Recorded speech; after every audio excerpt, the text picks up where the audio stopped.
దేవునికి స్తోత్రం, దేవునికి స్తోత్రం. హల్లెలూయా.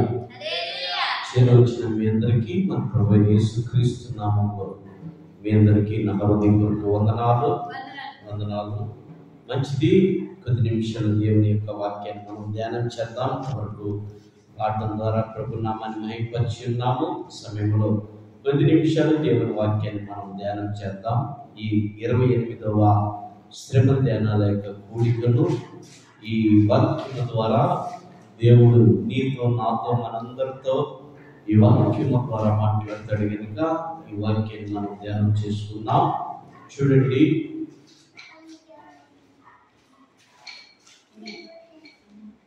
ఫిలిప్పీయులకు రాసిన పత్రిక 2వ అధ్యాయము 9వ వచనం.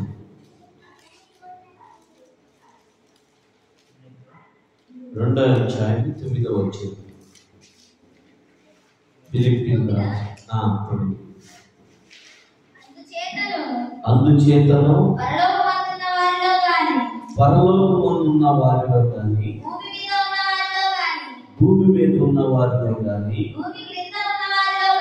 భూమి కింద ఉన్న వారిలో గాని ప్రతి వాని మోకాలు యేసు నామములో ఉన్నట్లు ప్రతి వాని నాలుకయు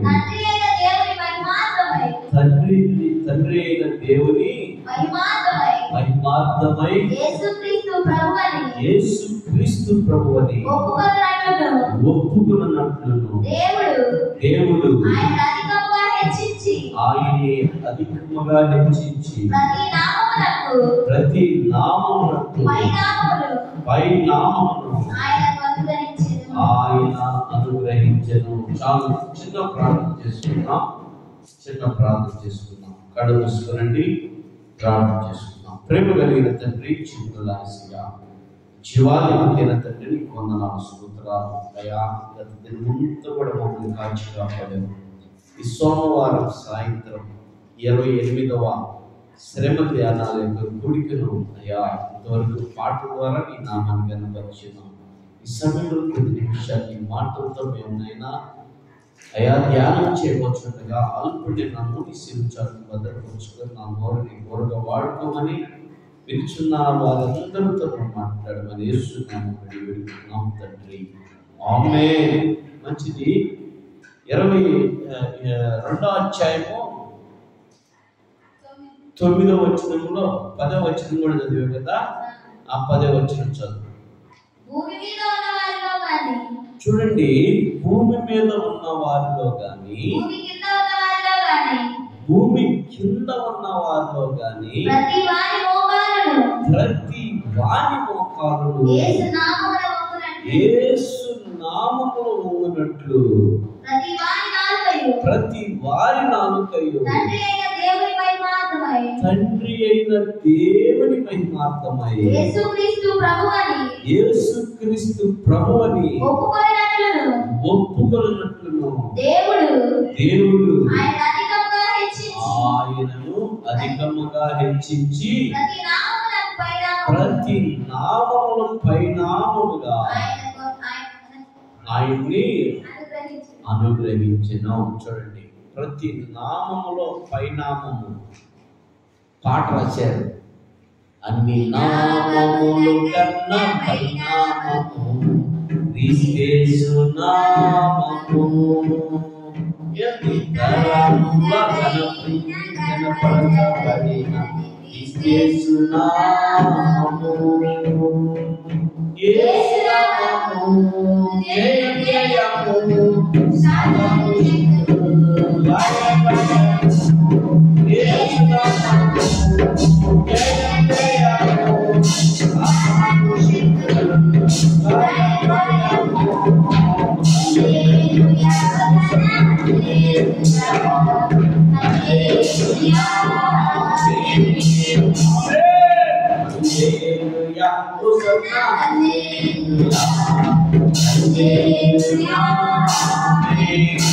చూడండి, అన్ని నామముల కన్నా పైనామము యేసు నామము.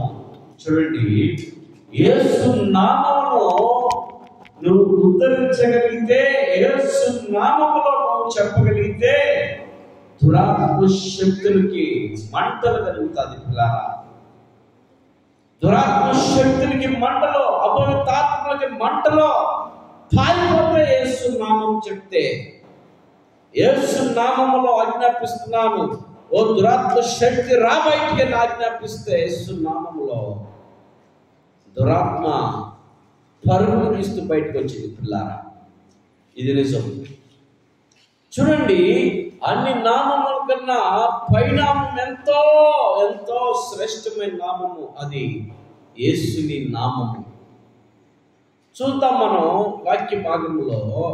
చూడండి, మరొకసారి ఈ మాట మనం 5వ వచనాన్ని జ్ఞాపకం చేసుకోగలిగితే,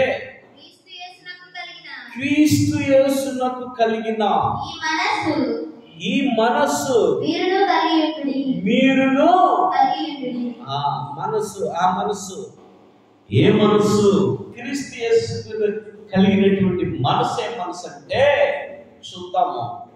చూడండి, యేసుక్రీస్తు ప్రభువు 2025 సంవత్సరాల క్రితం ఆయన జన్మించిన తర్వాత, 2025 సంవత్సరాల క్రితం జన్మించిన తర్వాత 33.5 సంవత్సరం భూమి మీద నుండి 3.5 సంవత్సరం ఆయన పరిచర్య స్టార్ట్ చేసిన తర్వాత ఆయన మనసు ఎలా ఉందో తెలుసా? ప్రతి గ్రామాన్ని దర్శించేవాడు. ప్రతి గ్రామాన్ని, ప్రతి ఊరిని దర్శించి అప్పుడున్నటువంటి బలహీనుల్ని, రోగులని, గుడి వారిని, చెవుడి వారిని, పక్షవాయువు కలిగిన వారిని, అందరిని, దురాత్మలు పట్టిన వారిని విడుదల పరుస్తూ ఆయన రాజ్య సువార్తను ప్రకటిస్తూ ఉండేవాడు పిల్లారా. ఆయన రాజ్య సువార్తను ప్రకటిస్తూ ఆయన ప్రతి గ్రామాన్ని దర్శించేవాడు పిల్లారా. ఆయనతో పాటు ఆయన ప్రక్కన 12 మంది శిష్యులు పిల్లారా ఆ గ్రామం దర్శిస్తూ ఉండేవాళ్ళు. యేసు మనస్సును కలిగి ఉండమని వాక్యం మనం చదివిన రీతిగా ఆయన మీదకు అనేక మంది కూడా పైన పడుతూ ఉంటారు. ఒక గ్రామంలో దర్శించినప్పుడు 12 సంవత్సరాలు రక్తస్రావంతో బాధపడుతున్నటువంటి ఒక స్త్రీ యేసుక్రీస్తు ప్రభు ఆ గ్రామానికి వస్తూ ఉండగా అనేక మంది జనాలు ఆయన మీద పడి ఆయన్ని టచ్ చేస్తూ ఆయన్ని అభ్యంతరంగా, అంటే ముందుకు నడవలేకుండా లేక ఆపుతున్నటువంటి పరిస్థితుల్లో కూడా ఆయన ముందుకు వెళ్తూ అనేక మందిని బాగు చేసుకుంటూ, అనేక మందిని స్వస్థత పరుస్తూ ముందుకు వెళ్తున్నటువంటి సమయంలో ఈ స్త్రీ అనుకుంది, రక్తస్రావంతో బాధపడుతున్నటువంటి స్త్రీ 12 సంవత్సరాల నుంచి ఆమె వేదన చెందుతూ ఎంతో భయంకరమైనటువంటి ఆ రోగంతో రకరకాల డాక్టర్ల దగ్గరికి వెళ్ళింది, వైద్యుల దగ్గరికి వెళ్ళింది. ఎంతో చెప్పబడినప్పటికీ ఆమెకి ఎలాంటి ఉపశమనం లేదు, ఎలాంటి స్వస్థత కలగలేదు. కానీ ఆ గ్రామానికి యేసు వస్తున్నాడని విని ఆయన చెయ్యి పుడితే చాలు స్వస్థత పడతానని ఆమె తలంచి ఆయన వస్తూ ఆ గ్రామంలో వెళుతున్నటువంటి సమయంలో వెనుకకుండా వచ్చి ఆయన పాదాలు పట్టుకొని, అనగా ఆ చెయ్యను పట్టుకొని స్వస్థత పొందింది పిల్లారా. స్వస్థత పొందింది.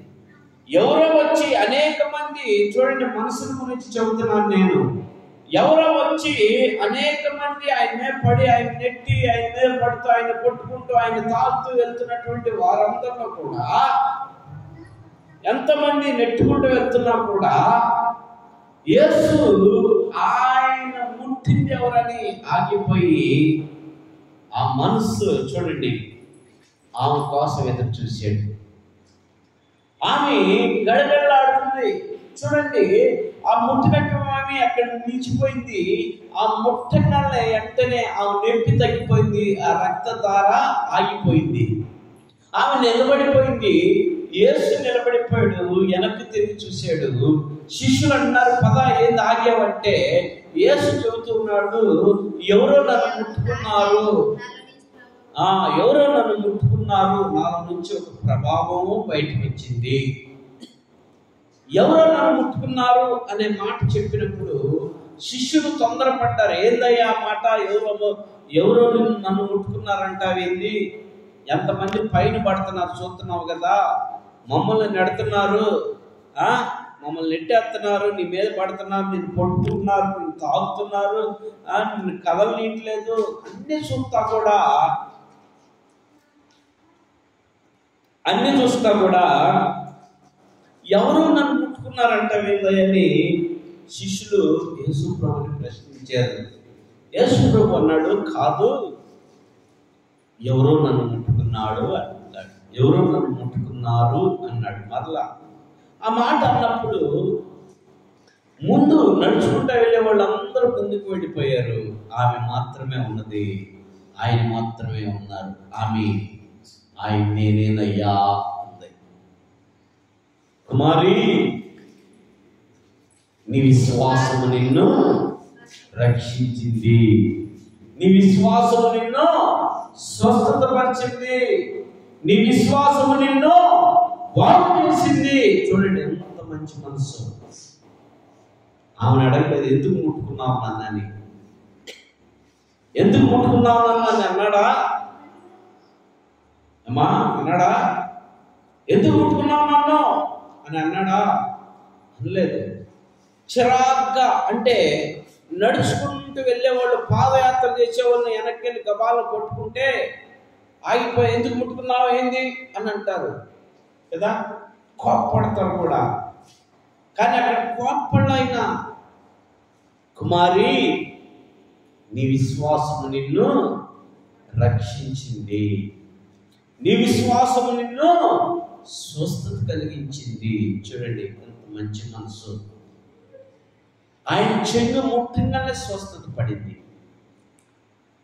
సో ఈ విశ్వాసము నీ జీవితంలో నీకు ఉండాలా? నువ్వు విశ్వాసము కలిగి ఉండాలా? దేవుని సన్నిధంటే నీకు ఒక విశ్వాసం ఉండాలా? దేవుని సన్నిధికి వస్తున్నావు నువ్వు, నీకు ఒక నమ్మకం ఉండాలా? దేవుని సన్నిధిలో నువ్వు, ఆయన సన్నిధిలో ఆయన ఆరాధించడానికి వస్తున్నటువంటి నువ్వు ఒక తీర్మానం నీకు ఉండాలా? ఏంటో తెలుసా?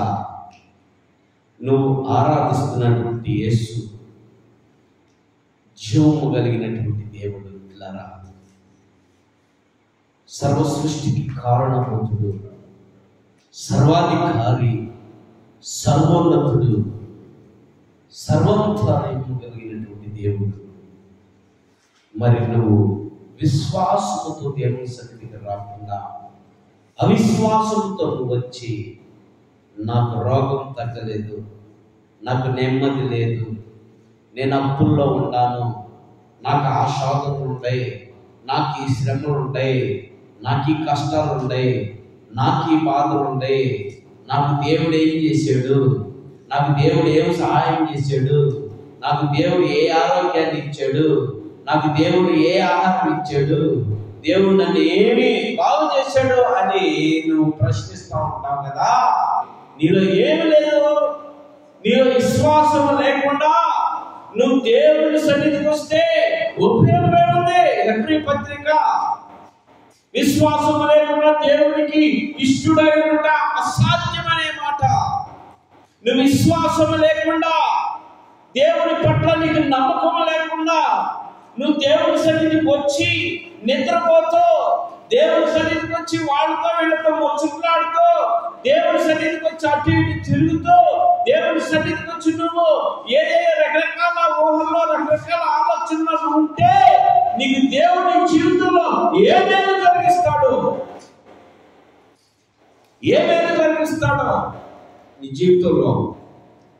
నువ్వు దేవుని సన్నిధికి నమ్మకం కలిగి వస్తే, దేవుని సన్నిధిలో నువ్వు ఉండే బలముగా దేవుని అడగాల, కన్నీరు కారుస్తూ. ఎవరి కోసమో కన్నీరు కాచేది? ఎవరి కోసం?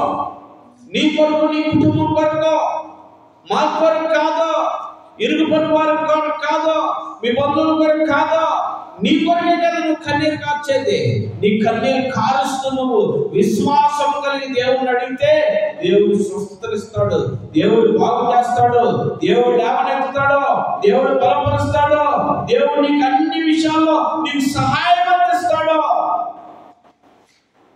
నీకు సహాయం అందిస్తాడు. కానీ నువ్వు విశ్వాసం లేకుండా నువ్వు దేవుడి సన్నిధికి వచ్చి ఉపయోగమే ఉంది. దేవుని మనసు చూడు.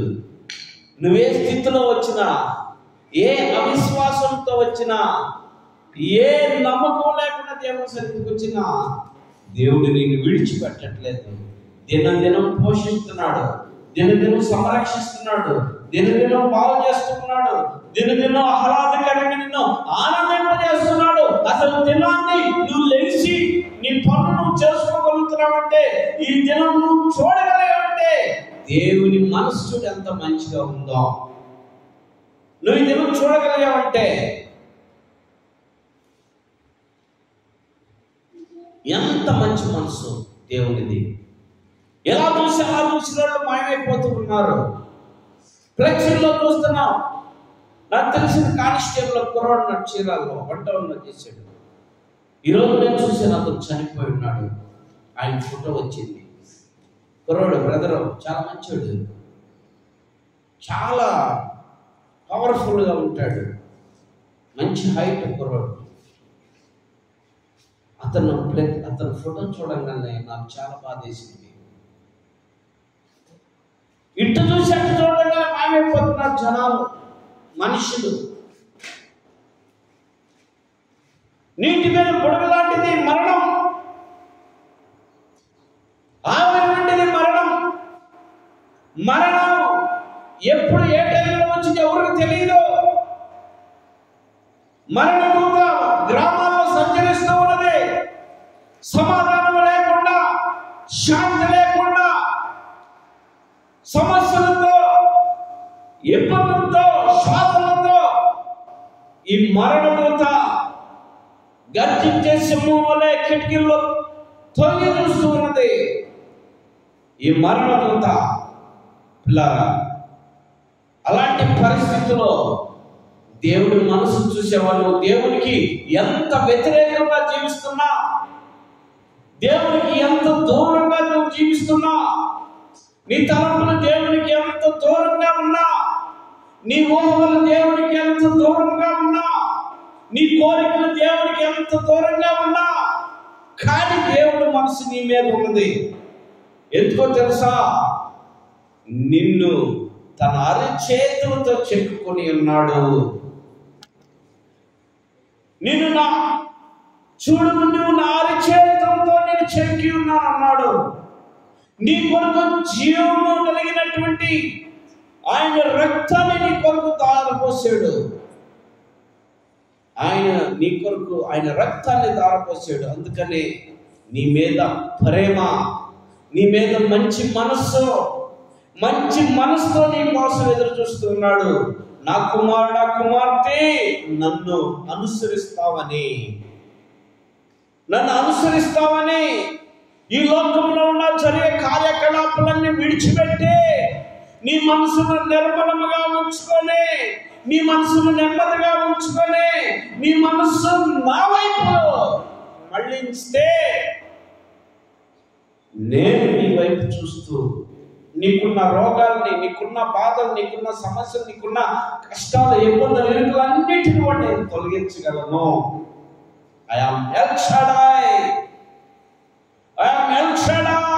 సర్వశక్తిమంతుడు అని చెబుతున్నటువంటి దేవుడు నీ కొరకు ఎదురు చూస్తూ ఉంటే నువ్వెవరి కోసం చూస్తున్నావు?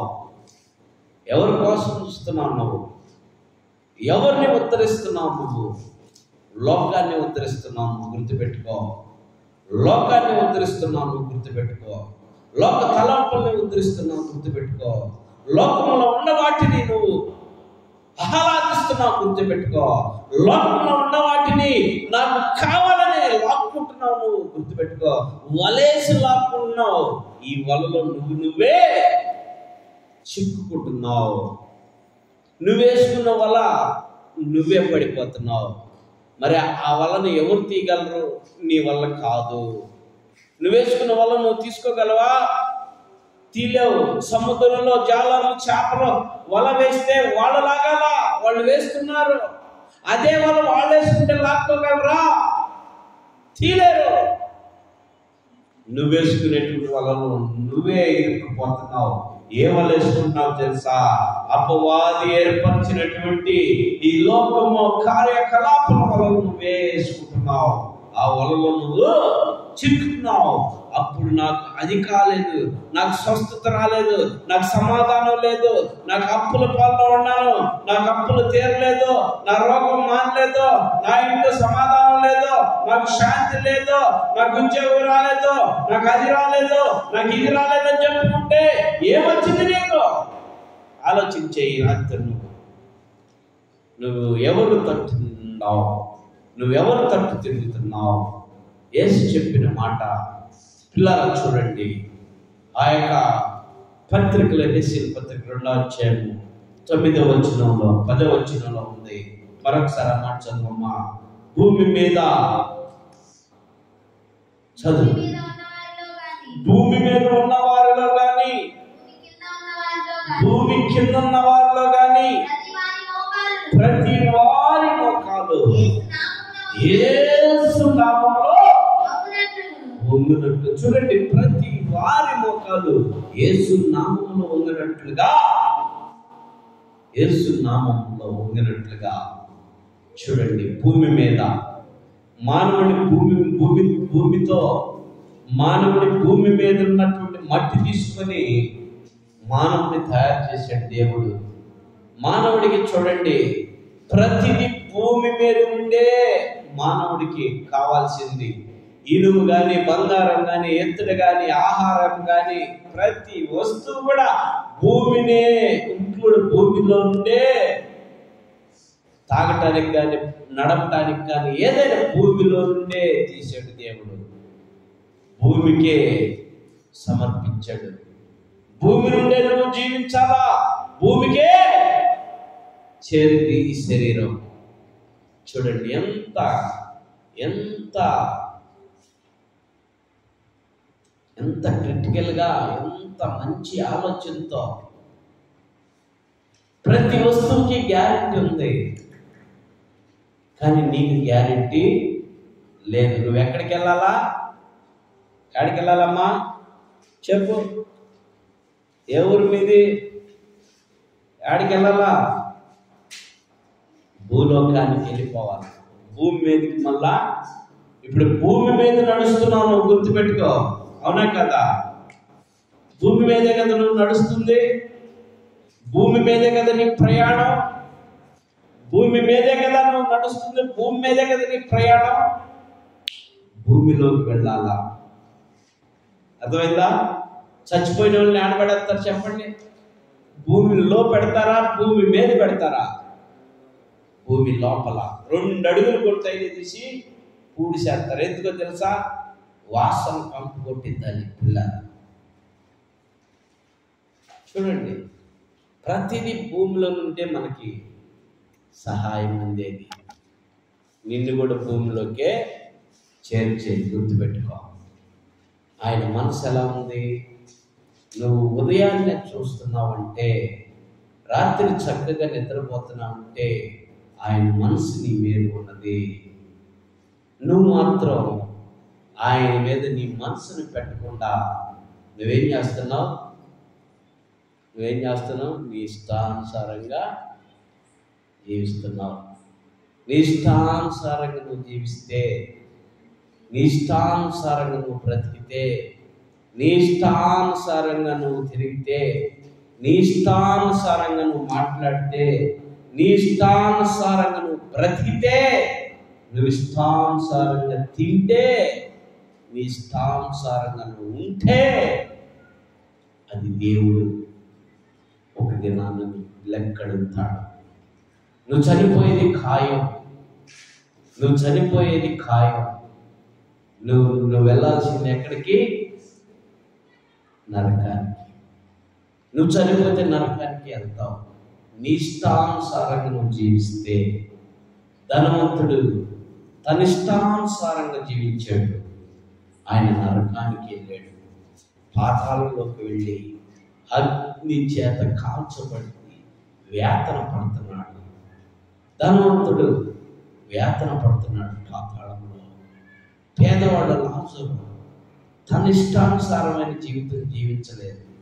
ఆయన ఇష్టానుసారం ఏంటంటే దేవునికి ఇష్టడుగా జీవించాడు. ఏముండా ఏమి లేకపోయినా ఆయనకి ఇష్టడుగా జీవించినందువలన దేవుని యొక్క ప్రేమ ఆ లాజరు మీద ఉంది. వెంటనే అబ్రహాం రొమ్మున అనుకునే విధముగా దేవుడు ఆయనకి ఆ స్థానం ఇచ్చేట్టులాగా నువ్వెక్కడ అనుకోవాలనుకుంటున్నావు, నువ్వెలా ఉండాలనుకుంటున్నావు, ఈ రాత్రి నువ్వు తెలుసుకో. నా ప్రియమైనటువంటి సహోదరి సహోదరుడా, యేసయ్య మనసు నీ మీద ఉంది. నువ్వు ప్రార్థనకు వస్తావని, దేవుని సన్నిధికి వస్తావని, దేవుని సన్నిధిలో నువ్వు ఉండాలని, దేవునితో నువ్వు సహవాసం చేయాలని, దేవుని నువ్వు ఆరాధించాలని, దేవుని నువ్వు గణపరచాలని, దేవుని నువ్వు మహిమపరచాలనే కదా నిన్ను దేవుడు ఎన్నుకుంది. దేవుడు నిన్ను పుట్టించింది. నువ్వు తల్లి గర్భంలో నిన్ను రూపింపక మునిపే ఆయన నిన్ను ఎరిగి ఉన్నాడు. నువ్వు బయటపడక మునిపే ఆయన నిన్ను ఎరిగి ఉన్నాడు. ఇవన్నీ తెలిసినటువంటి ఆయన నీకు సమయం ఎందుకు ఇస్తున్నాడో తెలుసా? నీ మనసును మార్చుకుంటావని, నీ హృదయం మార్చుకుంటావని, లోకంలో అపవాదితో సహవాసం చేయకుండా ఆ యేసుని నమ్మి ఆ యేసుతో సహవాసం చేస్తావని నిన్ను ప్రేమిస్తూ ఉన్నాడు. నిన్ను ప్రేమిస్తూ ఉన్నాడు. నిన్ను ప్రేమిస్తూ ఉన్నాడు. నా ప్రియమైనటువంటి సహోదరి సహోదరుడా, ప్రయాసపడి భారం మోస్తున్న సమస్తమైనటువంటి చెరులారా, నా ఎందుకు రండి, నేను నీకు విశ్రాంతినిస్తానని నీ కొరకు ఎదురు చూస్తూ ఉన్నాడు. తన రక్తమంతా శిలువలో కార్చి, తను నీ కొరకు మరణించి, తను నీ కొరకు పునరుత్థానుడై, తను నీ కొరకు ఆయన తిరిగి వచ్చి, ఆయన నీ కొరకు మంచి మేడను సిద్ధపరుస్తూ ఉన్నాడు. పరలోకములో రత్నాలతో వజ్రాలతో ఉన్నటువంటి మేడ నీ కొరకు ఆయన సిద్ధపరుస్తుంటే, నువ్వు ఆ యొక్క లోకానికి వెళ్ళకుండా పాతాళానికి వెళ్ళటానికి ప్రయత్నం చేస్తూ ఉంటే, ఈ రాత్రి నీ మనసు మార్చుకో. నువ్వు వెళ్ళాల్సింది పరలోకం, పాతాళానికి కాదు. నువ్వు పరలోకానికి వెళ్ళాలంటే నీ మనసును మార్చుకో, నీ క్రియలు మార్చుకో, నీ తలపులు మార్చుకో, నీ ఉద్దేశాలు మార్చుకో, నీ ఊహలు మార్చుకో. ఆ ప్రభు యేసుక్రీస్తుని ఆ సాగిలు పడి నువ్వు ప్రభు నేను పాపిని ఒప్పుకుంటే ఆయన నీకు పశ్చాత్తాపం ఇస్తాడు. ఆయన నిన్ను క్షమిస్తాడు, నీకు మారుమనసు ఇస్తాడు, నిత్య జీవానికి నీకు స్థానం ఇస్తాడు. నువ్వు పొందుకోగలిగితే ఈ రాత్రి నువ్వు నీ తీర్మానం చేసుకో. నువ్వు నీ తీర్మానం చేసుకొని నువ్వెక్కడున్నా సరే, ఏ స్థితిలో ఉన్నా సరే, ఏ స్థితిలో పడి ఉన్నా సరే, నువ్వు తీర్మానం చేసుకోగలిగితే ఆయన రక్షణ నీకు వచ్చింది.